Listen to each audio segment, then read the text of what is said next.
Earned media, for a third consecutive time in our report, accounts for a very significant part of AI citations, and it stands at 84%, which is an incredible number considering the millions of sources that feed into those large language models. And I think importantly as well, journalism or journalistic sources alone represent 27% of all cited sources.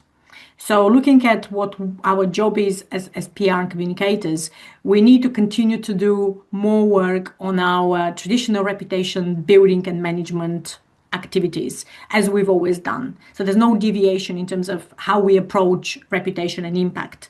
It's just one more channel to monitor. You are listening to Power Marketing with Kevin Lee.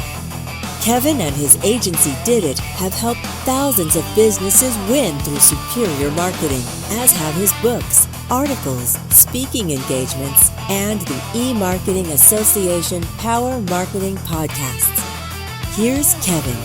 Hi, I'm Kevin Lee with the E-Marketing Association, also run an agency which had acquired PR agencies along the way, Did It.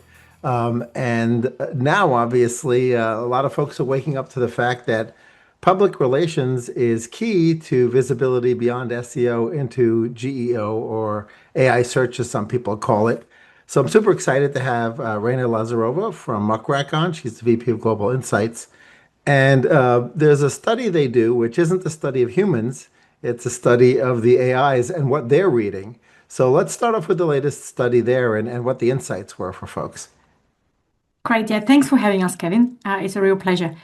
So yeah, Muck Rack has done for a third consecutive time our What is AI Reading research, which we published last month in May. And there's some really interesting findings that I think are key for PR and communicators. And I guess the first really key finding is that earned media continues to drive AI visibility. And why is that important for us in PR and communications? Increasingly, we're looking at large language models as part of our media mix. In the same way that we're trying to hit someone while they're reading the newspaper in the morning, or they're listening to the radio or a podcast on the way to work, we want to be able to hit them when they're looking up something either business related or personally in large language models, in ChatGPT or Gemini or Claude, etc.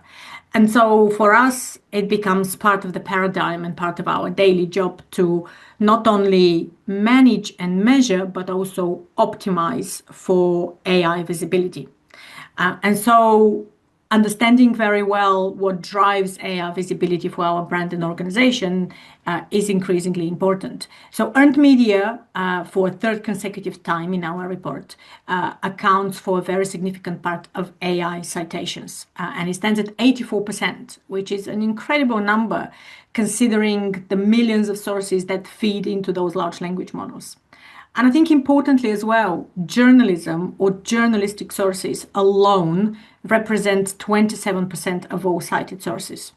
So looking at what our job is as PR and communicators, we need to continue to do more work on our traditional reputation building and management activities, as we've always done. So there's no deviation in terms of how we approach reputation and impact. It's just one more channel to monitor. And I guess also importantly, paid content and advertorial accounts for a very small percentage of all citations. Under 0.5% of all citations come from paid content online. And I think last but not least, I think we can talk about the revival of the press release. Press releases are becoming again very important, especially in industry trend discussions in AI models. And so, we can talk about, I think there's a valid argument to say we need to be thinking about how we communicate externally for both humans and AI systems. And in some ways, we need to be thinking about how we write for AI as well as how we write for humans. So a ton of different questions and interesting conclusions there. But one more thing to mention, I guess, in terms of the findings of that report, is that the large language model or the AI system you're prompting in or you're querying defines the behavior of the responses. And so as brand owners, we can't limit our visibility and our measurement to one large language model. It is really important to understand that we need to be looking across different AI systems. And that depends on what defines which system we look at, is defined by where our users are, where our stakeholders, which are the systems that they use when they search in AI. That's number one. So different systems behave differently. And I think also importantly, depending on the prompt, the way you ask the question produces different answers and it produces different citation behaviors. So for example, industry trend queries cite journalism at more than twice the rate of how-to queries. And this is important depending on if you are a B2B brand or a B2C brand. I mentioned about press releases, very important in industry conversations. And so what audiences ask AI influences visibility as much as what the brand publishes. And these are all very key important aspects of how we need to look at AI. Yeah, it's amazing. For somebody who's been in SEO longer than Google has existed, it's been really interesting to see the importance of journalistic content bubble up. There was a concept in SEO called barnacle SEO, which really was let's put content out there which, aside from our own domain, ranks well in journalistic or other sources, and it's got elements of that. I'm curious as to your thoughts. There was a time period where there was a schema markup called the author schema tag, and it really never gained favor. And so most of the folks in SEO really focused primarily on the publication name. In other words, there was domain authority in a publication, whether that was the New York Times or the Wall Street Journal or USA Today or Manufacturers Daily, if there was one niche publication called that. And of course, it didn't matter as much, at least in old school SEO, who wrote it. It mattered where it was published, right? Do you anticipate that some of the LLMs may start to care which journalist actually wrote the article and give increasing weight or credence to individual journalists? And if so, that has huge implications to a journalist database like yourselves. Of course, yeah. Yeah, and this is a really interesting question. What we know now about the state of AI and how large language models behave is that there are a number of different factors that matter when they build and construct the responses. Number one, this is outlet authority, so the authority of the source, and again, depends on the question you are asking. But just to give an example, authority isn't necessarily defined as the highest impression, monthly visitor publication. Authority, depending on the question, can be defined as a very niche publication because the question you're asking is about a very specific industry question, and therefore a niche publication with a much smaller audience in standard SEO terms can actually have a higher authority when it comes to the likelihood of it being cited by large language models. So outlet authority in the different meaning of that definition. What really matters is the recency of the content that you are relying on, and that applies to both earned media and owned media. And again, that's something that our research found is that it's much more likely that a journalistic piece of content will be used in the first year since its publication. It will be cited in the first year since its publication. And in the first 6 months after it was published, it's exponentially higher likelihood that it will be published. And the same applies to owned content. And I guess what this creates an argument for is that recency matters and you need to be publishing more frequently in order to increase the likelihood of your content being cited. And when it comes to earned media and journalistic media, your approach, your media relations strategy needs to be built around the need to have recent content more frequently, and that can be a deciding factor in how you structure your communications and how you talk about your brand. So outlet authority, recency, the intent of the query matters a lot when it comes to the outcome that we will see, and again, the platform-specific behavior that we spoke about.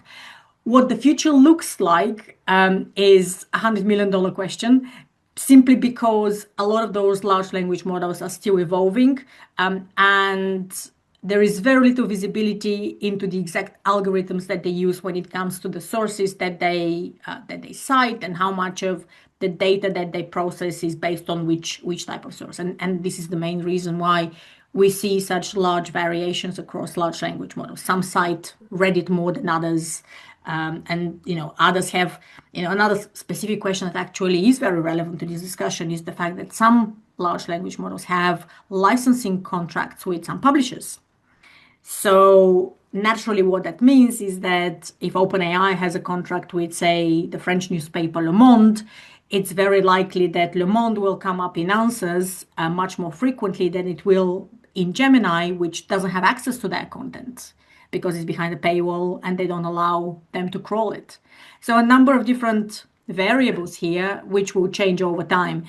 So the advice that we give to our customers is just keep your finger on the pulse and need to make sure that you're relevant, because things change so quickly.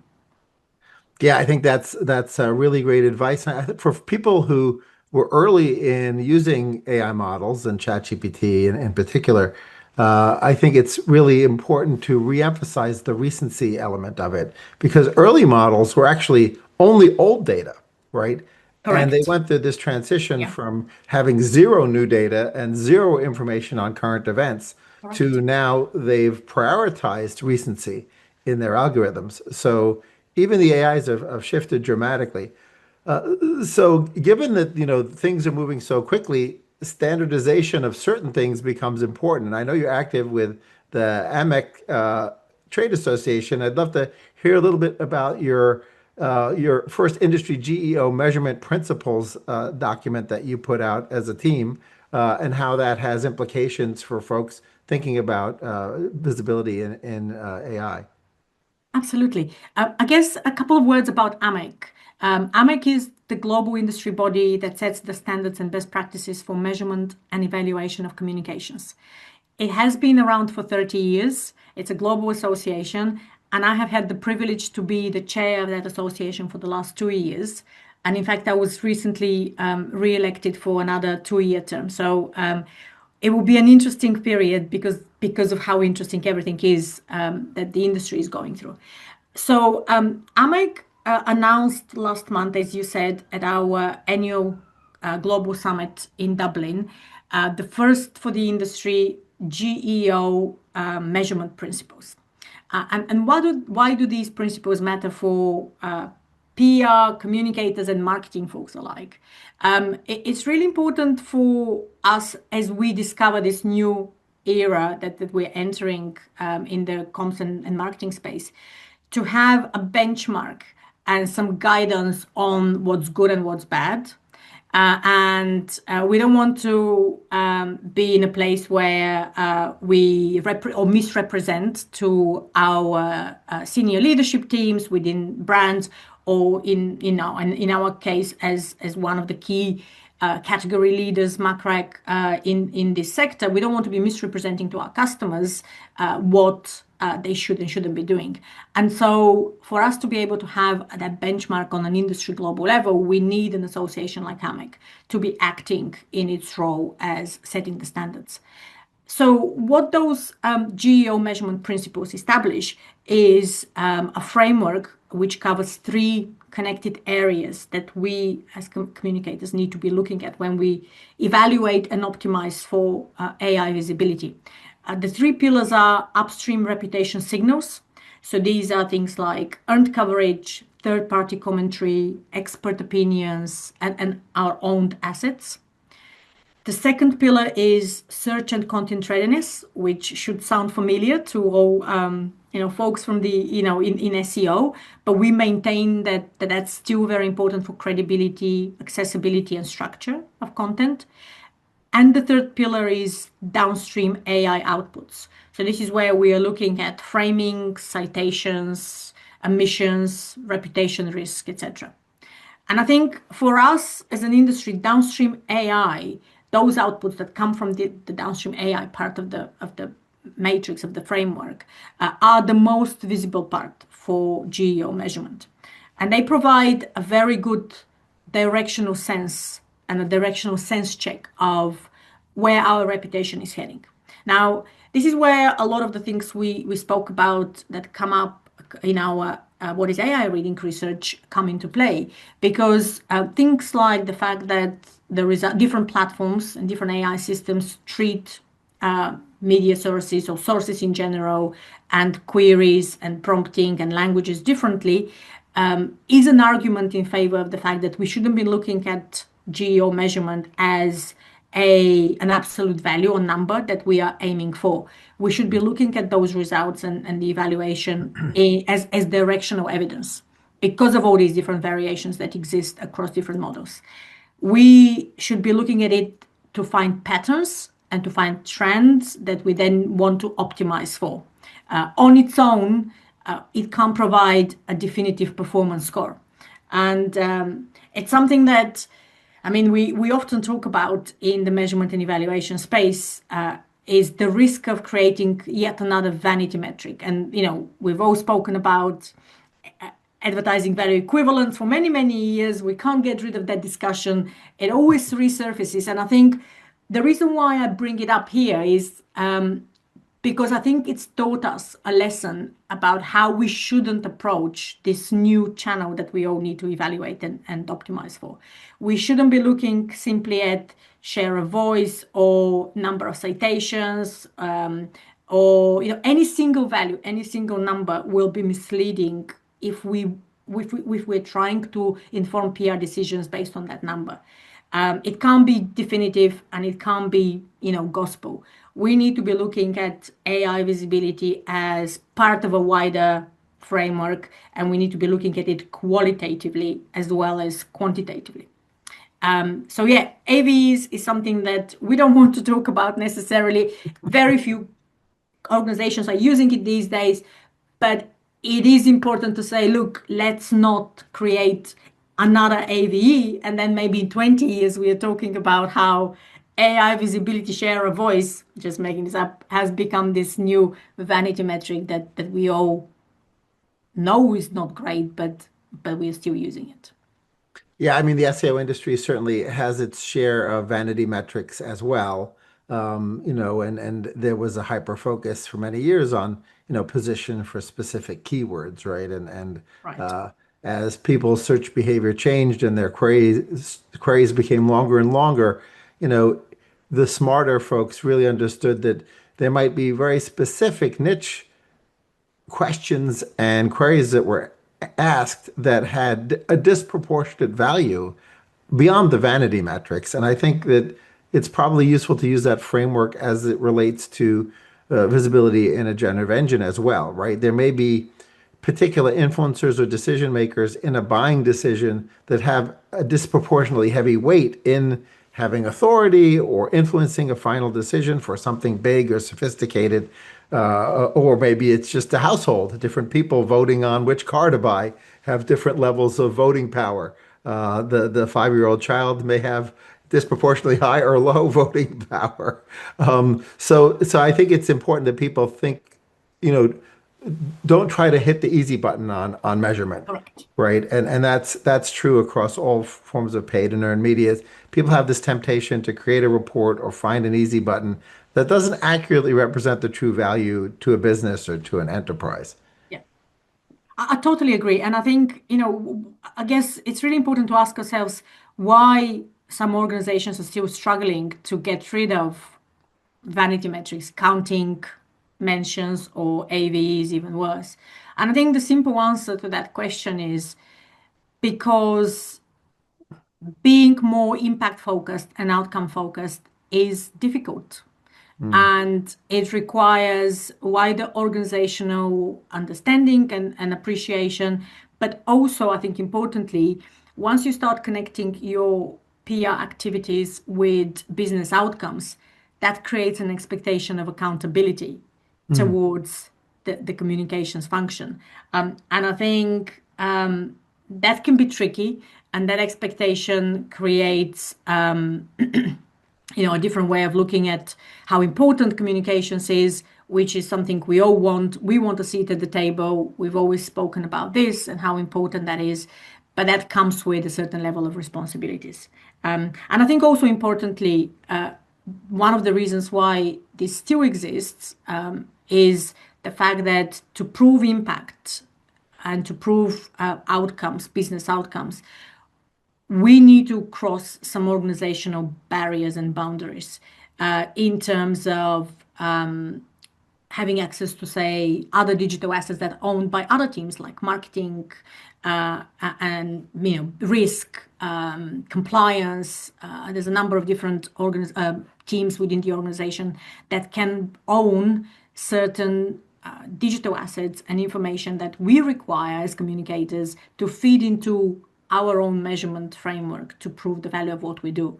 Because what we do is so multifaceted and so nuanced, it's not 100% in our ownership. And in those organizations where silos exist, that can be quite tricky. So I'd love to circle back a little bit to the what's AI reading as it relates to the sort of changing definition of what is the journalist, right? Or who is the journalist? Because the journalists are often associated with a publication, and that publication has its own authority from an old school SEO perspective and also from a new perspective of an LLM for potentially a niche or potentially broad authority like a news publication.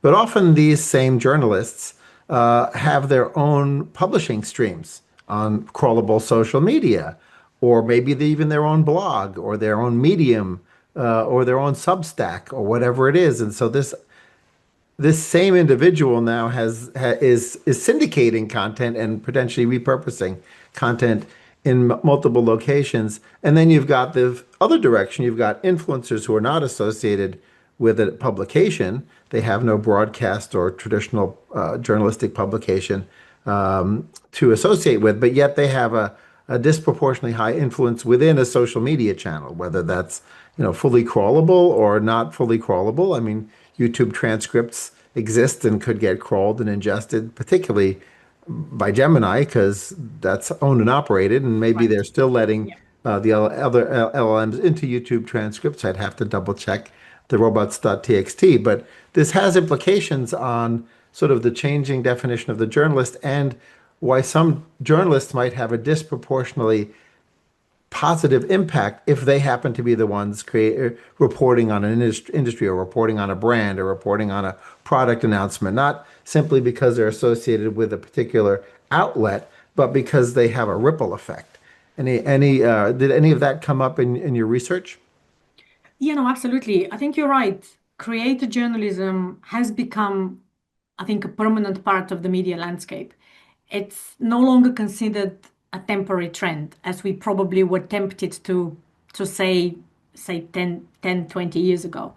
And that's something that comes up very clearly in a report that Muck Rack produces each year, which is called The State of Creator Journalism. And the last one we did was in 2025.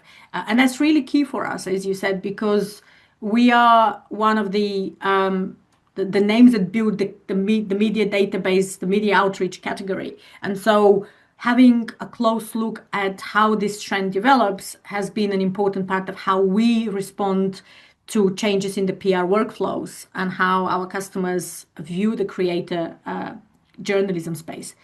And so the report we did last year and we published at the end of the year shows that 1 in 3 journalists now self-publish independently. And they're building audiences outside of the traditional newsroom structures. To your point, almost like 1 in 3 is a big number considering the number of journalists that exist out there.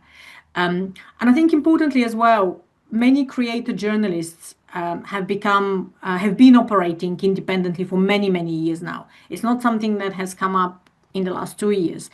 And what this shows us and why this is important is because it signals a long-term evolution in how journalism is produced and how journalism is distributed. The formats and the channels of distribution have multiplied many times over the last few years.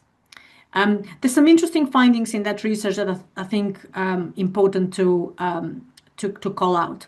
The first one is that on average, creators use 2.5 formats in their work.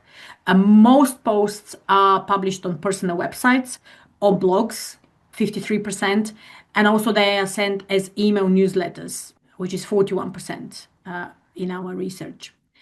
Social is very, very important. Social first reporting is the norm and has become the norm in the last years. Our research shows that creator journalists are more than 60% likelier than traditional journalists to consider social media essential to their audience, and therefore they use it as a first point of call when it comes to publishing their work. Interestingly, and you made a comparison with or the parallel with what PR people should do and how we should react to that evolution and that permanent trend that we're talking about. 82% of the respondents in our research of all creators are saying that at least some of their stories begin with PR pitches. And that shows how important the work of our media relations teams still is for the wider journalism space in general. Something else that comes up, unsurprisingly probably, is that quality of outreach is very important for creators. And they also are saying that they don't mind to be followed up with and chased after the initial reach out. So these are all important things for us to understand and appreciate when we communicate with creators out there. So all important things, length of outreach, fewer than 200 words seems to be the preference. The shorter and concise, the shorter and more concise, the better in terms of conveying the message. And like I say, they have quite a high level of tolerance in terms of follow-ups. So they need to be followed up, and they don't mind as much, which is an interesting thing to bear in mind. But yeah, in summary, I think the definition of journalism is expanding, and we need to be sensitive to the nuances of how we should reach out to create a journalist as compared to the more traditional newsroom journalists that we used to communicate with. Yeah, I think it also sort of illustrates that there probably should be a parallel path. It's sort of like the press release has its place, but knowing the specific beat of a journalist and their specific worldview as it relates to their coverage area, to me indicates that you probably should take the extra time as a PR person, right, to craft your pitch to the individual, right? If they're important enough to be on your list, they're probably also important enough for you to take a deep breath and think through what's the pitch specific to that individual. I was lucky enough to get my Fire Island house covered in a mansion section of the Wall Street Journal because I pitched very specifically to an individual and it worked, right? So they actually did an entire segment called, Fire Island Gets Fancy and featured my house. But I knew that, I needed to position that as part of a bigger story, as part of a bigger trend. But, we took the time to think through, and it was sort of a personal project, but we took the time to think through, like, for this particular person in an important editorial role, what would resonate with them, right? So that it's as far away from spam as you could get, right, as it relates. Because I've gotten spammed as the e-marketing association is sort of a journalistic entity, and it's crazy. I've gotten so much irrelevant spam from people who ostensibly have titles that would say they're PR professionals, right? And I think that while the press release is valuable, this hyper-personalization seems to be playing an increasingly important role. So I'd love to hear how the better PR professionals are doing that. I totally agree with you. Customization of pitching is a key part of the success rate that we all get. And we see this in conversations with our customers every day. In our solution, we have a pitching tool which is connected to our journalist database. And we have created a number of different both automations, but also tips and tricks that we offer our PR customers when they pitch. And one of the key drivers behind that customization is behind the successful pitch is make it as custom as possible, as bespoke as possible, and as personal as possible. And I think it also boils down to the other key part of our job, which is in media relations, it's relationship building. And I think for creator journalism, that is extremely, extremely important that we have the ability and the opportunity to build relationships with those journalists. The opportunities for relationships-driven communications are, one of the tools in our arsenal that we should be using more and more. The old, we like to call it SOS, send out stuff approach never works, or spray and praise, my other favorite phrase that has come up a lot in what we do as well, not only when it comes to the media outreach, but also when we start to then measure and evaluate the effectiveness of a media outreach as one of the PR activities that feed into a PR strategy. And so, knowing how to build those relationships and how to customize your pitches has always shown to be, has always proved to be a successful strategy to drive results. And I think in many ways, this doesn't change from traditional to creator journalists. It's the same basic fundamental principles that apply to both. And I think ultimately probably rests on a very human foundation, which is we're all humans and we want to be treated as individuals. That's a great Right. point.